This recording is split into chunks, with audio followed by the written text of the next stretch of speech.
UNCP braces for increased enrollment from NC Promise. And park rangers search for a family missing on the Lumber River. I'm Bryant Reed. And I'm Alexis Clinton. Those stories and more coming up on Carolina News Today. Carolina News Today is brought to you in part by the Wing Company of Pembroke, serving award-winning wings fresh, not frozen. Live entertainment weekly, 703 West 3rd Street in Pembroke. 10% discount for students and teachers every day. TheOriginalWingCo.com.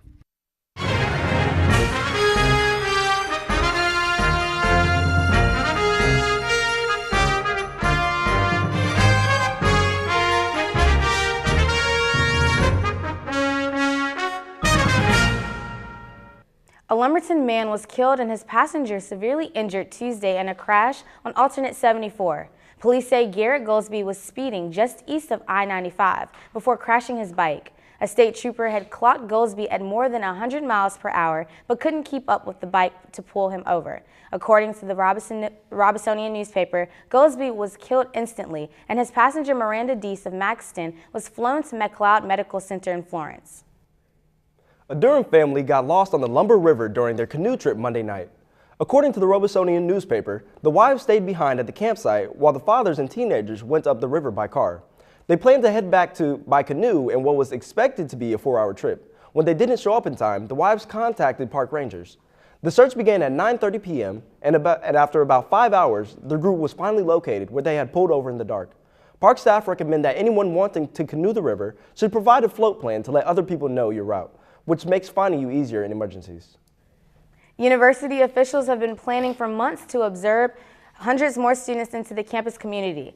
Come fall, the NC Promise tuition decrease to $500 per semester has resulted in a record number of applicants, but the school can't accept that many. CNT reporter Tyler Shaw tells us what steps are being taken to accommodate the students who will be accepted.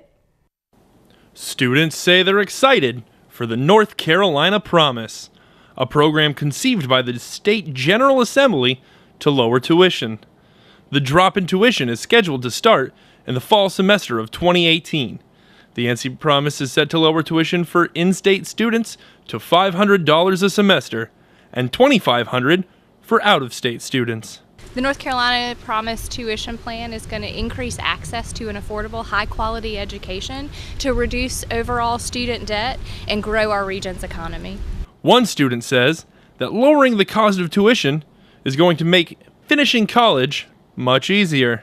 My only concern with the drop was that every other fee would go up, making it not that big of a save, but that didn't happen. It actually stayed kind of near the similar where it was last year, and that made me really surprised and really grateful. The purpose of the drop in tuition is to grow the student body. This, however, has raised concerns across campus over the inevitable increase in class sizes. However, Dean Jeff Frederick says that these concerns are misplaced. Yeah, well, these small class sizes where we have direct interaction between faculty member and student, that's who we are, and that's always going to be the same. We're not going to grow to some unimaginable amount where all of a sudden we have auditorium classes. I have no interest in those numbers going up at all. You know, what we want to do is keep the same course caps that we've historically had and continue to use those class sizes because we know that is the expectation of the people who have come to work here. That is the expectation of the students who have come here, is to have those small class sizes, and we're committed to keeping them. For Carolina News Today, I'm Tyler Shaw. A feature film and a commercial campaign have been awarded grants to shoot in North Carolina.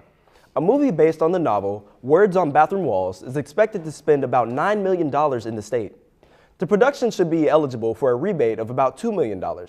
A set of 5 commercials for Home Depot were also included in the grant program. The movie will start shooting in the Wilmington area at the end of April and will employ about 120 people. 2 commercials will be shot in the High Point area with a crew of about 55. The North Carolina Film Office says film and television productions are good for the economy and help to showcase North Carolina scenery. April is National Poetry Month, and to celebrate it, the English department hosted a Dead Author Night in the UC Lounge. Faculty and students were able to read works from some of their favorite deceased writers, such as Ernest Hemingway and Walt Whitman. Participants had been encouraged to come in costume. The faculty organizers serve on the Student Engagement Committee in the English department. They also organized the Poetry Slam on Valentine's Day. At Tuesday's event, everyone was invited to sign up to win a gift card from the campus bookstore. The College of Arts and Sciences handed out thousands of dollars in scholarship money last week, but CNT reporter Tyler Shaw attended the ceremony and tells us it wasn't just about the money. Students and guests came together in the University Center Annex for the annual Scholarship Award Ceremony. The event is hosted yearly by the College of Arts and Science as a way to recognize the academic success and accomplishments of the students. Awards are given to students from each of the departments within the College of Arts and Science. Associate Dean Richard Gay says that the event is a great way to show off the students and thank the departments for their efforts. Okay, well today we celebrated the accomplishments of the great students in the College of Arts and Sciences. We had representation from the 16 departments within the college, and the students received their awards. The awards come in a variety of formats. Many of them are presented in the forms of money that will go on their bursar account in the fall. Some of them receive books, some of them receive magazines, subscriptions, journals, subscriptions to professional articles. Dean of the College of Arts and Science, Jeff Frederick, says that the event is a representation of the work ethic of the student body. The awards really are a pretty good indication of hard work and tenacity, continuing to work, continuing to overcome obstacles, and academic success. And it really is a time to celebrate the hard work of the students of the college, and also to say thank you to the faculty who've helped the students be successful. A majority of these scholarships are given to students who are chosen specifically by professors for their academic achievements. Most of these awards come with specific recommendations from faculty and staff who nominate the students, and they go through a deliberative process. So when you get an award, like the Comstock Award, for example, what it means is that people are really appreciative of your efforts. For Carolina News Today, I'm Tyler Shaw. UNC System President Margaret Spellings will deliver her annual State of the University address in Pembroke on Friday. It's part of a tour 8 campuses this spring. Spellings will speak around 1:45 p.m. at the school's entrepreneurship incubator downtown. She's expected to discuss the progress made already, just 1 year into the system's strategic plan. Spellings will also focus on graduates' economic mobility and the system's accountability to the public. A visiting artist encouraged students to paint all over a car last week in front of the University Center. Well, really it was covered by a canvas, and it was part of a promotion for his art exhibit that opens April 18th in the AD Gallery. Christopher Olszewski is a professor at Savannah College of Art and Design. He likes to get his audience involved with his projects and as a kind of message board or soft monument during his travels. Olszewski had the students write a positive message on caution tape surrounding the scene. He also delivered a lecture in the art department on Wednesday. His exhibit, called Riding the Storm Out, runs through May 25th in Locklear Hall.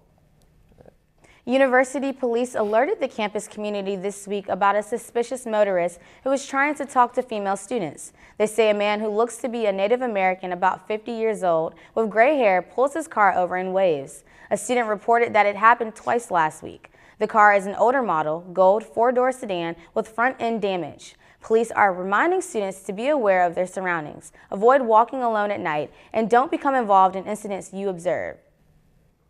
Researchers at NC State are prototyping a transportation system that would use autonomous 2-person cars on a light rail system. And the North Carolina Department of Transportation has unveiled its public transit strategic plan. Here's NCDOT now.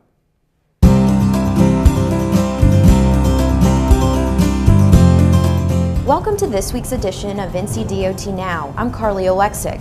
Recently, the North Carolina Turnpike Authority tested a vehicle with advanced driver assistance technology on the Triangle Expressway. This is part of our commitment to safety and staying on the forefront of this emerging technology. The Turnpike Authority spent 30 hours of drive time in a Cadillac CT6 with Super Cruise. NCTA partnered with General Motors, who provided the opportunity to test a vehicle with advanced driver assistance features. It's known as the industry's first hands-free and feet-free driving technology for the highway. The car's cameras and GPS sensors govern steering, braking, and acceleration. When Super Cruise is engaged, the driver still has to keep their eyes on the road. One of the features of the vehicle is a sensor that detects when you take your eyes off the road. The Turnpike Authority tested the vehicle to see how it worked with the tolling technology on the Triangle Expressway and to research how the advanced safety features reacted to highway conditions. The Turnpike Authority wanted to evaluate how one of the vehicles performed on the Triangle Expressway in conjunction with our tolling operations, as well as to see how the vehicle interacted with other motorists on a facility in North Carolina. On a similar note, transportation leaders from across the state met in Raleigh last week to unveil the North Carolina Department of Transportation's Public Transportation Strategic Plan. This is a framework for setting priorities and strengthening partnerships to improve urban and rural transit service. With a vision of connecting North Carolinians to opportunities, the plan recommends expanding local and regional commuter services and outlines ways to focus transit spending. And while you may not think of technology as a component of public transportation, it's an important piece in preparing for the future. For example, one idea being proposed at North Carolina State University is Eco-PRT. With the help of an NCDOT grant, students are working to develop an ultralight and low-cost transit system that uses autonomous two-person cars that drive on an elevated railing system similar to a monorail. This technology could help alleviate road congestion and help address mobility needs for citizens. And that's all for this week's edition of NCDOT Now.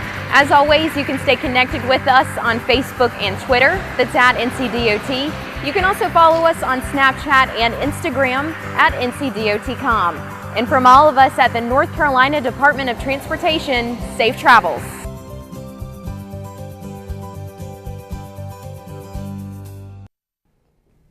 A week of student protests at Howard University. And NASA prepares to send a research probe to touch the sun. We'll be back with those stories and coverage in the trial of a televangelist after these messages. The 4th annual We Are UNCP Day was a tremendous success.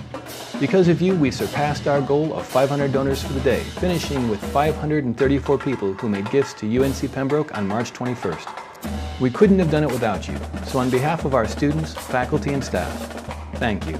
Thank you for donating to UNCP. Thank you. Thank you. Thank you. Thank you. Thank you for donating. Thank you. Brave Nation is a family. I am a first-generation college student, and I am Brave Nation. I'm a musician, and I am Brave Nation. I am Palestinian Muslim, and I am Brave Nation. I am from Monrovia, Liberia, and I am Brave Nation. I am a leader, and I am Brave Nation. I'm a Christian, and I am Brave Nation. I am Omega Psi Phi and Phi Mu Alpha, and I am Brave Nation. I am disabled, and I am Brave Nation.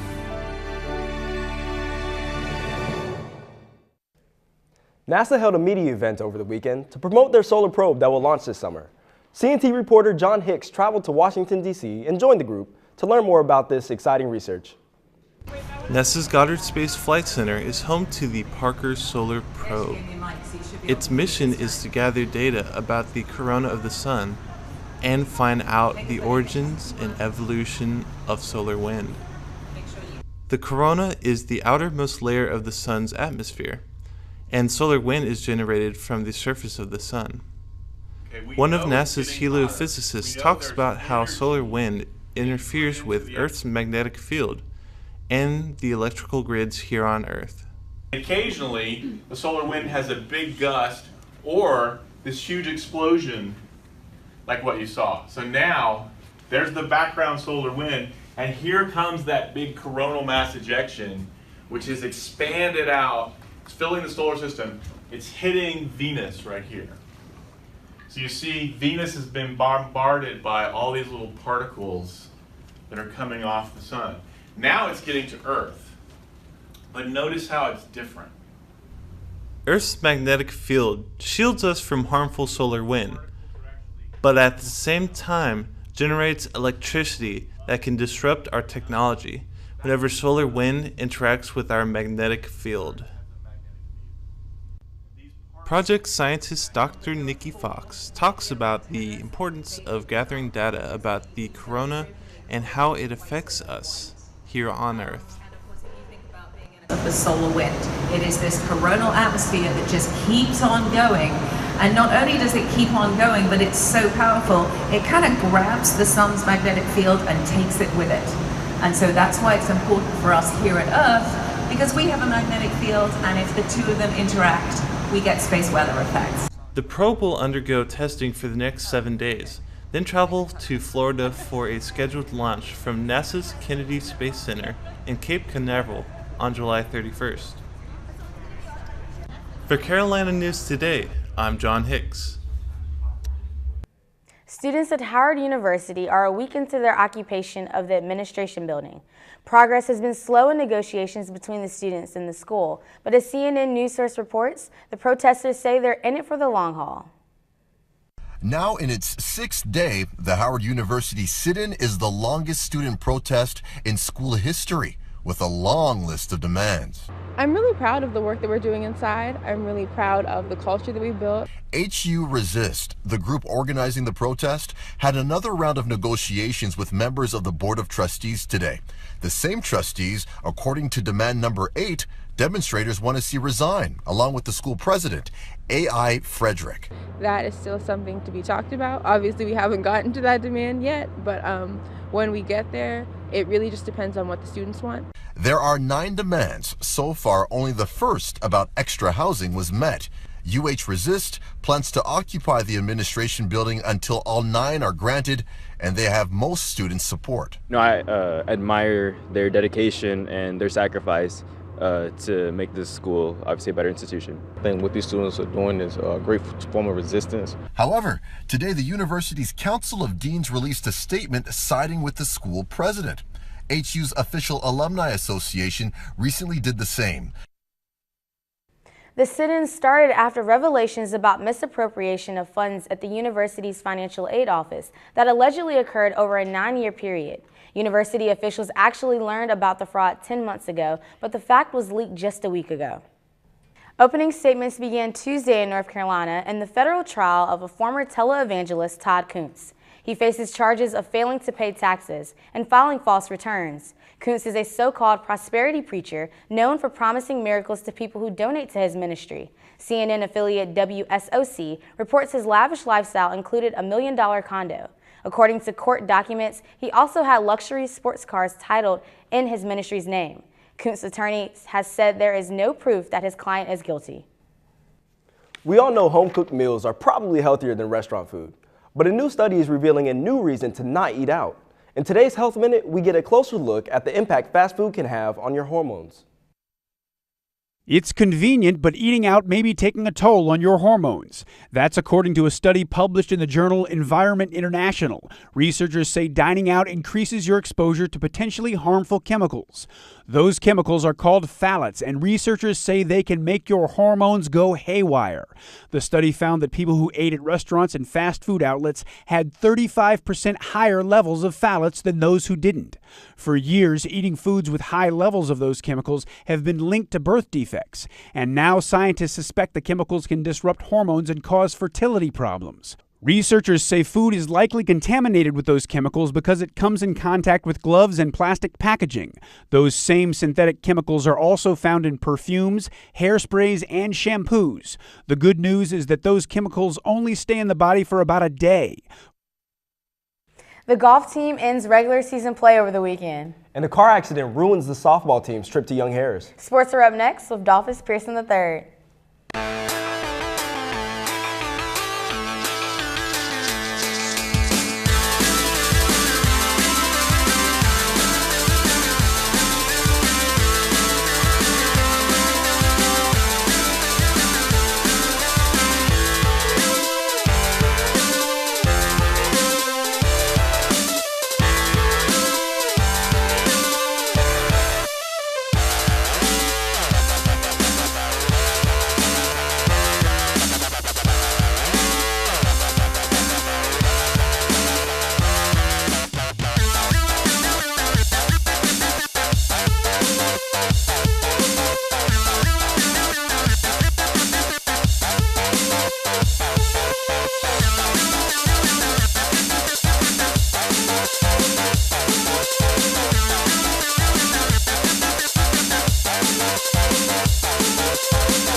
You will soon need 2 forms of ID to fly unless you have a passport or a North Carolina Real ID. A Real ID is a traditional driver license or ID card with a star. It can also be used for visiting military bases where it's already required. To obtain your first Real ID, visit the DMV in person with documents that verify your identity and permanent address. Find out more about Real ID and how to get one at ncrealid.gov.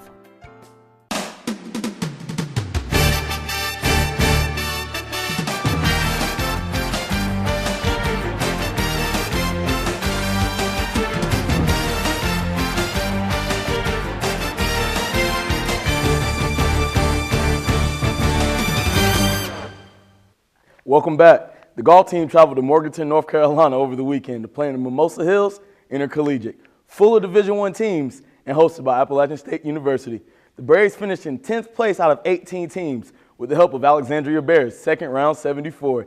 She finished top for 26 out of the 88-player field, and this wrapped up regular season play. The team will enjoy a 10-day break before they tee off at the Peach Belt Conference Championship in St. Augustine, Florida.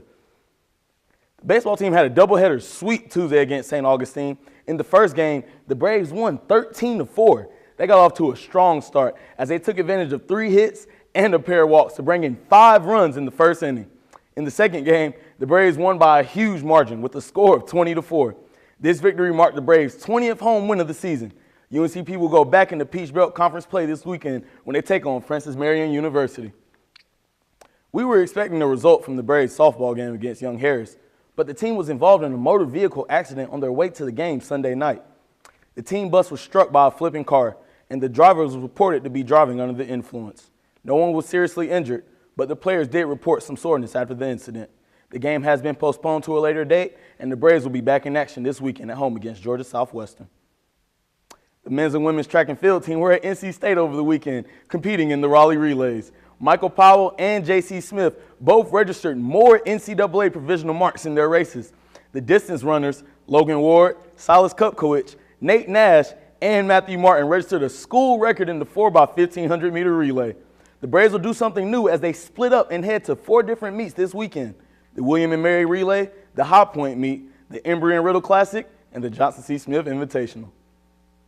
Braves football is in the offseason, but defensive end Tyler Hinton is in the news. He had an impressive junior campaign that helped him receive Don Hanson Division II All-America honors. Hinton is the 15th Brave in the program's 11-year history to pick up All-American honors. He had 44 tackles last season and a team best 9 sacks. Tyler Hinton now sits atop the school's all-time sack list with 20 in just 3 seasons. That's it for sports. Happy birthday, Alexis. See you guys next week. Thanks, Dolphus. Happy birthday, Alexis. You're the big 21. Thank you, guys, and thanks to those who are at home watching. We'll be back next week.